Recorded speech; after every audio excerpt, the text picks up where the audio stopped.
Dad, Mom, this is Emma, the woman I want to marry. It's a pleasure to meet you. I'm eager to get to know you all better. As I introduced Emma, I could feel my nerves getting the best of me. I'm not naturally expressive, and when I'm anxious, my words seem to escape me even more. My mother-in-law greeted Emma with a warm smile. "What a shy young lady," she commented. Her words offered a small comfort, though I was unaware of the hidden complexities within their family. My name is Emma, and this summer marks the first one Tom and I will share as a married couple. With our busy work schedules, our main breaks come during Thanksgiving and New Year's. Since Thanksgiving arrived just 3 months after our wedding, we decided to visit both our families who live out of state. Despite our best efforts, we didn't get much of a chance to relax during the holiday. We had planned to enjoy a relaxing New Year's, just the two of us. So, I was taken aback when Tom handed me a brochure for a hot spring resort a month ago. "Let's go here for New Year's," he said, as if it would be a special getaway for us alone. I was thrilled. Hot springs sounded perfect, and it had been a long time since we had a private trip together. "Did you make the reservation?" I asked eagerly. But my excitement quickly faded. "This place is run by a relative," Tom explained. "My parents are going, and they've already booked the reservation for us. They thought it would be nice if we joined them." "What do you mean?" "So it's going to be a trip with my parents and us. Just the four of us?" I asked, trying to process the change in plans. "We're picking you up in the morning, so please be ready," Tom replied. The idea of spending the trip with my in-laws was a bit overwhelming, but as a newlywed, I didn't feel it was my place to voice any complaints, so I reluctantly accepted the situation. Then, just a week before the trip, as I was packing, Tom came home from work. "You're right on time," he said. "We're actually leaving tomorrow, so hurry up and finish packing." "Wait, isn't the trip next week?" I wondered. Maybe Tom had mixed up the dates, but that wasn't the case. "My brother and his wife are arriving at our parents' place tomorrow," Tom explained. "Since it's the holidays and we haven't seen my brother in a while, we decided to join them." "What?" I was stunned by the sudden change of plans. I wanted to refuse staying at my in-laws' home, but my inability to say no left me with no choice but to go along with Tom. To be honest, my relationship with my in-laws had always been strained.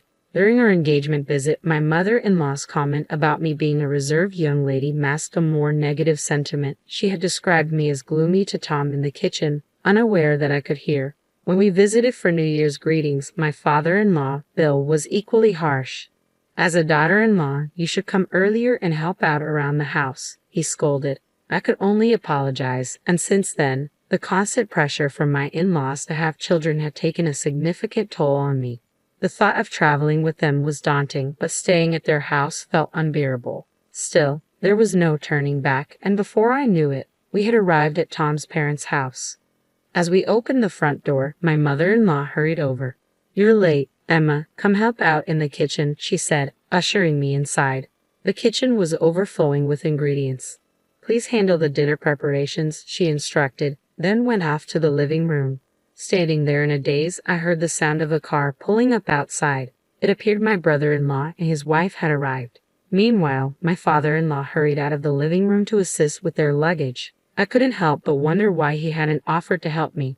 Just then, my brother-in-law's wife, Emily, walked in. Emily, who is about 5 years younger than me, has a completely different personality. It's clear that my father-in-law is particularly fond of her. My mother-in-law also fawned over Emily. "It's like a dream come true to have a grandchild on the way," she said. I knew Emily was pregnant, which explained the extra attention, but the stark contrast in how we were treated left me feeling resentful.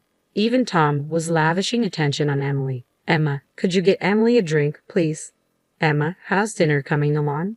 Could you at least prepare some appetizers first?" It was one thing for my mother-in-law to delegate tasks to me, but seeing Tom join in felt especially disheartening.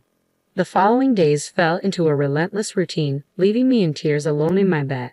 On the morning we were set to leave for our trip, I was asked to deliver something to a neighbor's house. Despite the rush, it was only a short walk away, so I complied. I returned about 15 minutes later, but something felt off. The front door was locked, and the car was gone. I realized I had been deceived. Just then, my husband called. Emily said she's feeling well, so we decided to bring her along. "Emma, please stay behind this time." I had been told that Emily and her husband wouldn't be going on the trip due to her pregnancy, so I was surprised to learn they decided to take her after all. I couldn't tell if this was a last-minute change or if it had been planned from the start. It felt as though they were trying to push me out. In that moment, something inside me snapped, and I found myself smiling more than I ever thought I could. Is that so? Have a safe trip, I said, my tone surprisingly cheerful. Tom sounded taken aback on the phone, probably expecting me to cry or beg him to stay. We'll cover the lodging costs, so I'll use the usual credit card, he added. I kept my smile in place as I replied, bonded. Okay, got it. What's next? Since I had my valuables with me when I left, I could manage to get back on my own, but the thought of just returning was frustrating. While I stood at the front door, trying to figure out my next move, I heard a voice call out from behind me. Aren't you the wife from this house? It was Lily from the neighborhood, known for her chatty nature. She had struck up a conversation with me on my first day here while I was working in the yard, and I had listened to her monologue for quite a while. At that moment, I felt a surge of emotion and tearfully explained to Lily how I'd been left behind for the trip and had been working non-stop since arriving. I never expected to be left behind for the trip, and I didn't think I'd end up working so much without any help, I said, trying to sound as genuine as possible. Lily listened with heartfelt concern. That sounds really tough. I can't understand what they find so off-putting about you. I poured out everything that had happened, feeling the weight of my emotions. I don't even have a car to get back home, I added, tears welling up in my eyes. Lily, seeing my distress, offered to let me stay with her if I needed a place. I hesitated for a moment but ultimately decided to accept her kind offer and went inside her house. Lily's husband and son greeted me with surprise as I arrived. Lily quickly filled them in on the situation. That's awful. Please make yourself at home and relax here, they offered warmly. Once I settled into the guest room, immediately dialed a number I had in mind, the credit card company. Although Tom had never had a credit card before our marriage, he began using my family card after we got married. I suspected he would use it to cover the trip expenses. Tom is all about appearances. I canceled the card and turned off my cell phone while I stayed at Lily's. They took excellent care of me, insisting that I relax and not lift a finger. I knew I would need to find a way to thank them properly in the future. Lily loves chatting with everyone in the neighborhood and often engages in lengthy conversations with anyone who visits her front door. My situation seemed to spread quickly around the area. I couldn't help but wonder why Tom found such a genuinely kind person like Lily to be so unappealing. During dinner that evening, Lily let out a sigh and began sharing details about Tom's past. You know, he's always had a bit of a wandering eye and has been involved in some questionable behavior. That's when I learned a startling truth about Tom's previous engagement. According to Lily, Tom had been on the verge of marrying someone else, but she had mysteriously vanished. Hearing about his poor history with women for the first time gave me an unsettling feeling. I resolved to gather as much information as I could while I was staying there. Although I initially considered waiting for Tom and his family to return, I couldn't tolerate the situation any longer and decided to take the bus back the next day. By then, I had become the neighborhood's sympathetic figure, thanks to my convincing story and Lily's local connections. After expressing my gratitude to Lily and her family, I set out to find a detective to investigate Tom. When I turned my cell phone back on at home, I found several voicemail messages. None of them were particularly concerning, but one stood out. The card isn't working. What's going on? Make sure the house is clean. We're coming back tomorrow, so have dinner and baths ready for everyone. There wasn't a hint of apology in any of the messages. The lack of remorse and the abusive tone only made me smile, as it solidified my decision to end things with him. Even the voicemails seemed to serve as evidence for a potential divorce case. The next day, when Tom returned home, his first words were an insult. What the hell have you been telling the neighbors about us? Don't mess around. I had no intention of engaging seriously with Tom, so I decided to act clueless. What are you talking about? People in the neighborhood have been telling me how pitiful the wife is and how awful the family is. I haven't said anything, though. Feigning ignorance, I let Tom retreat to his room where he isolated himself. For the next few days, we didn't exchange a word. Then, out of the blue, I received a call from my mother-in-law. Emma, you need to come here to apologize. What are you talking about? I replied, genuinely puzzled. The whole neighborhood is talking about how we're mistreating you. For the first time during our conversation, I couldn't help but smile. Isn't that the truth? What did you say? I'm just speaking the truth. My mother-in-law paused, clearly taken aback. I seized the moment to add, by the way, is Bill working late again today? He said he was. Why do you ask? I just hope it's really overtime. It would be quite a mess if both father and son had wandering hearts. What are you implying? That's all I have to say. Goodbye. I had heard from Lily that my father-in-law was having an affair. She'd seen him arm in arm with an unknown woman disappearing into the crowded streets in broad daylight while she was out shopping. It turned out other neighbors had observed similar scenes.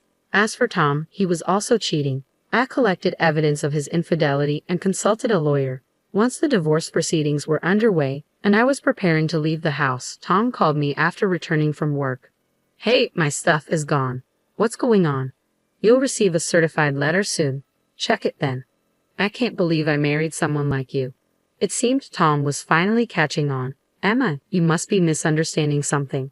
I only love you, Tom said, his panic palpable. It was no wonder he was anxious. Losing my income would make his life much harder, especially since he had claimed to be sending $400 a month to his parents, which turned out to be a lie. It was actually child support payments. It was time to confront him. What's this about loving me? You've been lying to me. How did you end up cheating with another woman too? How could you betray me like this? It's not like that, Emma, Tom protested, using the classic cheater's excuse. How pathetic, and to think he went on a trip under the pretense of meeting his child, leaving me behind at my parents' house while secretly arranging to meet his child and the child's mother. That was the real purpose of Tom's trip. Discovering this truth was shocking but only reinforced my decision to divorce. Initially, I was drawn to Tom's outgoing personality, which seemed to balance my introverted nature. I convinced myself I could overlook a few affairs out of fear of being alone after the divorce, but this was a step too far. I finally faced the reality of his disrespect. Of course I'm divorcing you. From now on, you'll have to manage on your own income to pay child support for your secret child. It turned out Tom's affair partner was a waitress at a cafe we often visited. The thought of them laughing together while I was there too makes my blood boil. I demanded reimbursement for the numerous charges he had racked up on my credit card during the affair.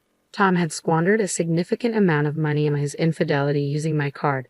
News of the affair spread at his workplace, leading to his resignation due to the disapproving stares from colleagues. He ended up moving back in with his parents and took on a part-time job. The affair also caused a rift within my in-law's family, souring relations and leading to my brother-in-law and his wife severing ties with us. Although I had never gotten along well with them, Emily reached out with an apology after the divorce. It turned out we had simply been incompatible, and she was actually quite normal. She had been reluctantly dragged along on that trip as well. I was relieved to hear that her baby was born healthy. Tom's parents ended up selling their home and moving into an apartment. With the proceeds, Tom paid off my credit card in full. My mother-in-law, who had never worked before, took on a part-time job but struggled due to her personality. My father-in-law became even more elusive with his whereabouts unknown. Tom faced difficulties finding stable employment. The rural network proved surprisingly extensive, and all this information came from the people living near Tom's parents' new home. I learned about it when I visited Lily to thank her once more after my life had settled down following the divorce. During the visit, I discovered that Tom's family had moved. Lily also mentioned something unexpected. My son would like to have a proper conversation with you. Emma, would you be interested in contacting him? Her son seemed like a calm and kind person. Though I was initially hesitant, I decided to take a chance, thinking it might be fate. After reaching out, we connected well and started a long-distance relationship, which blossomed into marriage 2 years later. I've grown to love him deeply and trust him completely. Lily has become my mother-in-law, and 2 years later, we welcomed a daughter. Our family of 3 is happy, and my new in-laws are affectionate toward our daughter and treat me with kindness. It's been a surprising turn of events, but perhaps it was meant to be. The challenges I face have made me stronger, and I'm grateful for this unexpected but wonderful outcome.